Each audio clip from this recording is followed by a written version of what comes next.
এটাকে নাকি দরগাতলা বলা হয়, ঠিক আছে? তো এই জায়গার মধ্যে কি এমন জিনিস আছে আমরা তো বুঝি না। এখানে মানুষ চিনি দেয়, অনেকে নাকি বলে এখানে চিনি দিলে তাদের মনের ইচ্ছা পূরণ হয়, গাড়ের ভূত নেমে যায়, ঠিক আছে? এটা তো সাধারণ একটা গাছ হয়, এটাকে যদি আমরা পরিষ্কার করে ফেলি সিম্পল হবে। অনেকগুলো গাছ একসাথে জমা হয়ে গেছে, এখন একটু ঝোপের মতো লাগতেছে, এখন এটাকে মানুষের কাছে হয়তো অনেক কিছু মনে হইতেছে। এবার এটাকে কি বলা হয়, দরগাতলা না দুর্গাতলা? দরগাতলা বলা হয়। এই গাছ কাটাইলো গাছ আমরা তো বিশ্বাস করি ভালো মন্দ করার একমাত্র মালিক আল্লাহ তাআলা। কেমন? আল্লাহ ছাড়া কেউ কারো ক্ষতি করতে পারে না, কেউ কারো উপকার করতে পারে না। আর আল্লাহ তাআলা যার যতদিন হায়াত রাখছেন সে ততদিন বাঁচবে, তার একদিন আগেও মরবে না, একদিন পরেও মরবে, ঠিক আছে?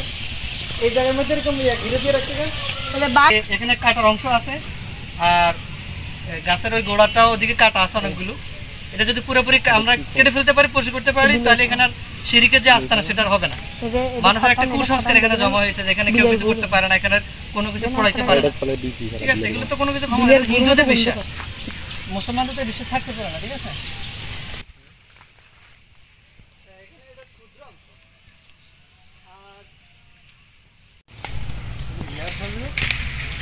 ওটা চালেন কি এটা বলবি তো আগে দেন, আমি গোচ্ছি।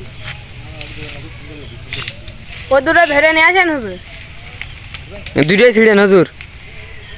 আমরা এই যে বর্তমানে এই ফলগুলো ছিঁড়তে চলেছি। ওইটা মনে হয় বটগাছের কোনো ইটা না?